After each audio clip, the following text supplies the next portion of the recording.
It's not as though I never had a mother. Obviously, I had one. And I recognize now that she did her best. And I appreciate that.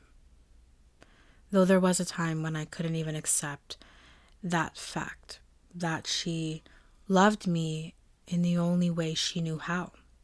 But I needed a different kind of love. A love that I never received.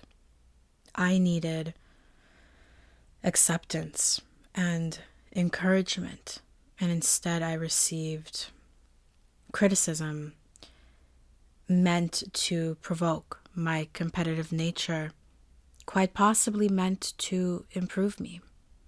This isn't a chat, however, about mothers or fathers or boyfriends or girlfriends or lovers or friends. This is not a video about how to change someone to make them love you in the way you need to be loved.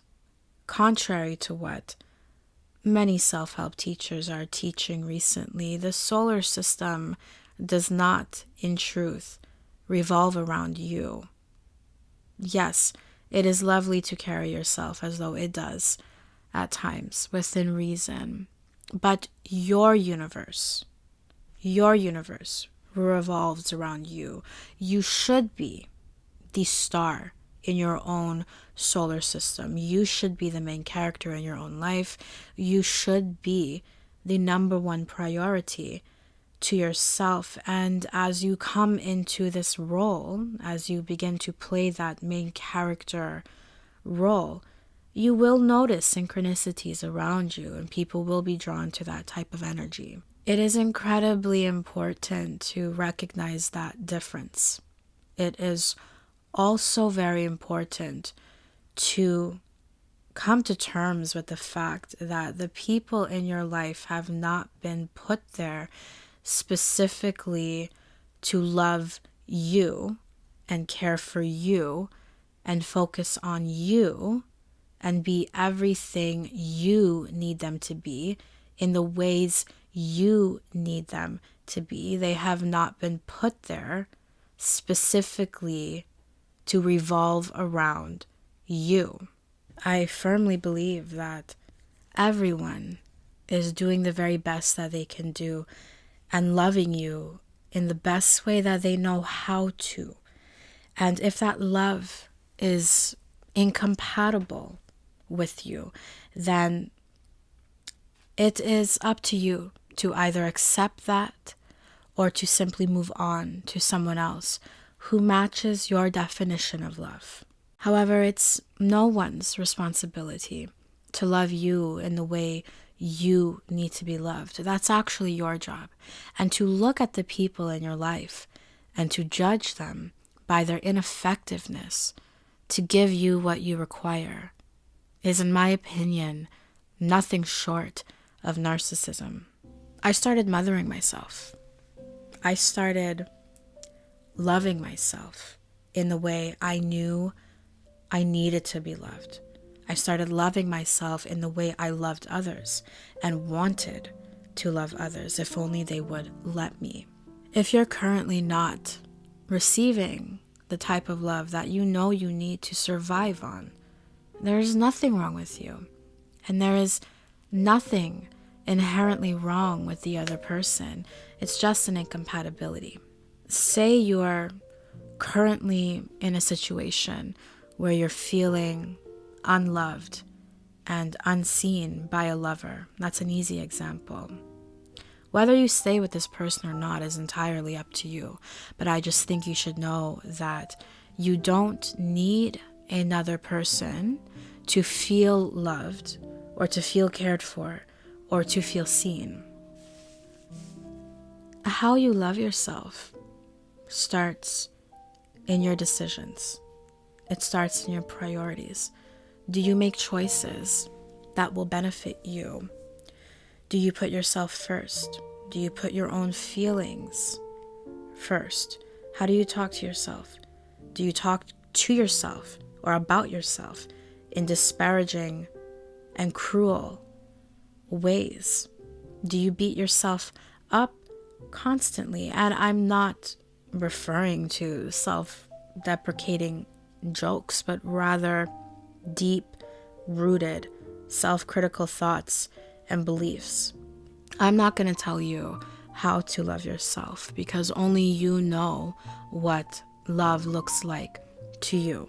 It could be something like taking more solo dates. It could be practicing more regular self-care, reading more, doing your own thing. It could be investing more time, money, effort, and attention into yourself, or just the most simplest thing of doing whatever the hell you want to do without worrying about appeasing someone else, anybody else.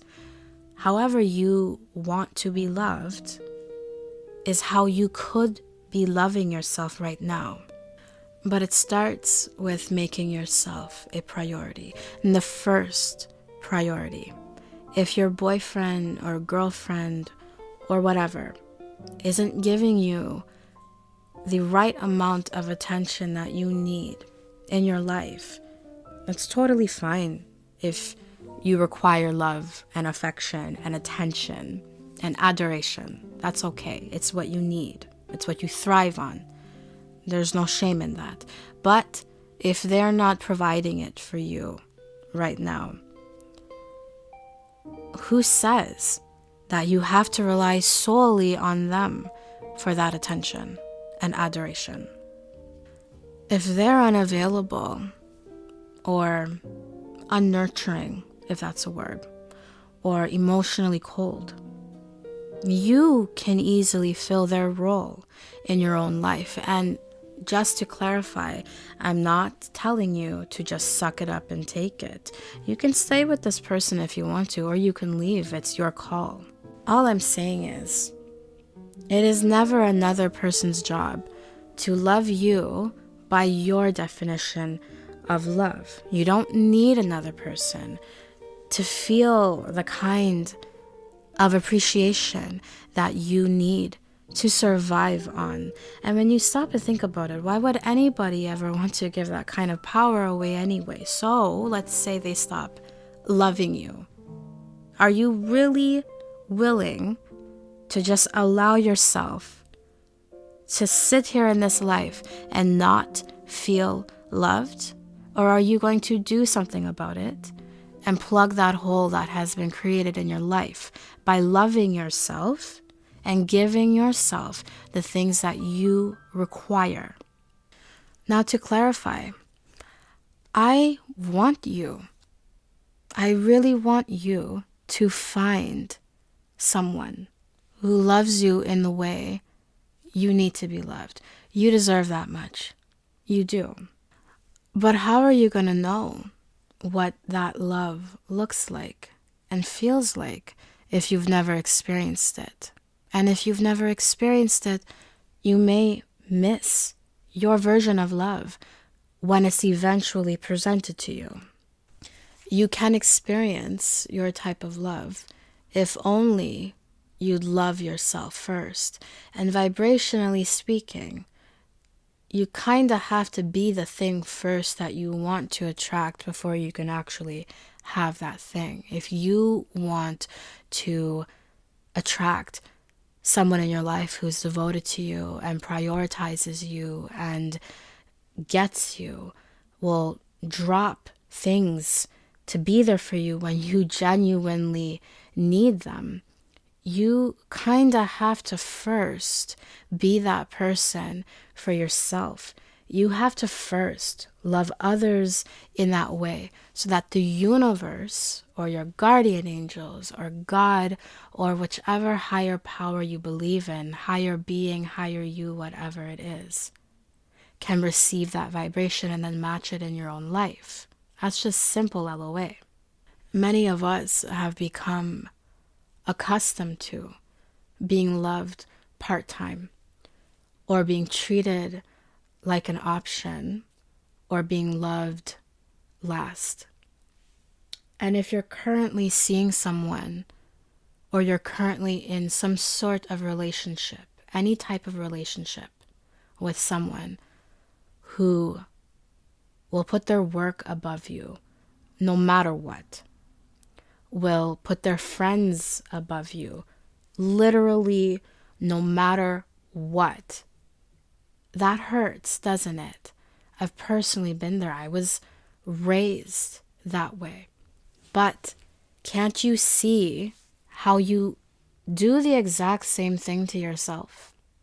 There have been times when both you and I have been ill and we still showed up to work purely because we didn't want to leave another person hanging. We didn't want to hurt their feelings. We didn't want their opinions of us to falter. There have been times when both you and I have made plans with ourselves. We planned a whole day of how we were going to spend it and we were going to enjoy it. And then we canceled everything for a group of friends or a specific person who just gave us barely an hour notice. When you do things like that, it is a very clear and profound signal that you do not genuinely believe that you deserve the type of love you wish to attract. Canceled dates with yourself. Showing up for others, no matter how you feel and no matter what you've got going on. Pushing yourself mentally, physically, and emotionally for people who are devoid of any wholesome love for you is the type of love you have been emitting, which is why you keep attracting that. So to summarize, if you are currently in a relationship, any type of relationship, romantic, friendship, familial, any type of relationship where you feel you are not currently receiving the type of love that you hoped for, you can leave if you want to, or you can stay. It is completely your choice. All things in your own timing, right? It is also your own decision on whether you're being loved in the way you know you need to be loved. Because as long as you have yourself in this lifetime, you have everything you need to receive whatever it is that you require, including love and care and admiration, appreciation, acceptance, whatever it is that you need, whatever your definition of love is, you can receive it from yourself. And with that being said, thank you for watching this video. I truly do hope you enjoyed it. If you did, I trust you'll give this video a thumbs up and subscribe to this channel for more content just like this one. So, how did you like today's video and what video would you like to see next? You let me know in the comment section down below. I can't wait to see you in the next video. Toodles.